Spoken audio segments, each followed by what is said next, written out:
ஆனால் 2 பேரில் யார் வாழ்க்கை நடுத்தெருவில் நிற்க போகுதுன்னு தான் தெரியல. ஒரு பக்கம் மயில் இன்னமும் லவ்வோட வயிற்றுல குழந்தையோட இருக்க, இந்த பக்கம் சரவணன் அவனோட எக்ஸான தேவி கூட மறுபடிக்கும் கனெக்ஷனில் இருக்க.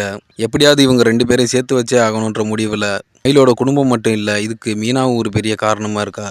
தேவியும் சரவணாவும் மீட் பண்ணிக்கிட்ட சம்பவத்தை மயிலோட அப்பா பார்த்துட்டு வந்து மயிலுக்கிட்ட போட்டு கொடுக்க, அதுக்கு மயில் இது எனக்கு ரொம்ப நாளாக தெரியும், இது ஒரு கேஷுவலான விஷயம், எதுக்கு பெருசு பண்ணுறீங்கன்னு கேட்க, இதை ஒரு காரணமாக வச்சு இவங்களை விடவே கூடாது, இவங்களை என்ன பண்ணுறேன்னு பாருன்னு திரும்பவும் மயில் குடும்பம் பாண்டிய குடும்பத்து கூட போய் 7:30 இழுக்க.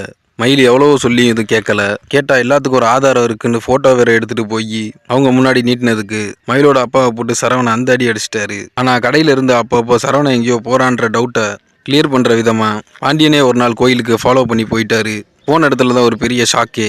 மயிலோட அப்பா சொன்னது கன்ஃபார்மே ஆயிடுச்சு. திரும்பவும் அவன் தேவி கூட தான் பழகிட்டு இருக்கான். ஆனா இது ரொம்ப பெருசா கண்டுக்காத பாண்டியன் திரும்பவும் அவனுக்கு ஒரு வாழ்க்கை நல்லபடி அமைஞ்சா அது எனக்கு சந்தோஷம் தான் அப்படின்ற நினப்பில் தான் பாண்டியன் இருக்காரு. ஒரு வாழ்க்கை தான் போச்சு, அதுவும் நம்மளால திரும்பவும் அவன் வாழ்க்கையில் நம்ம தலையிடக்கூடாது.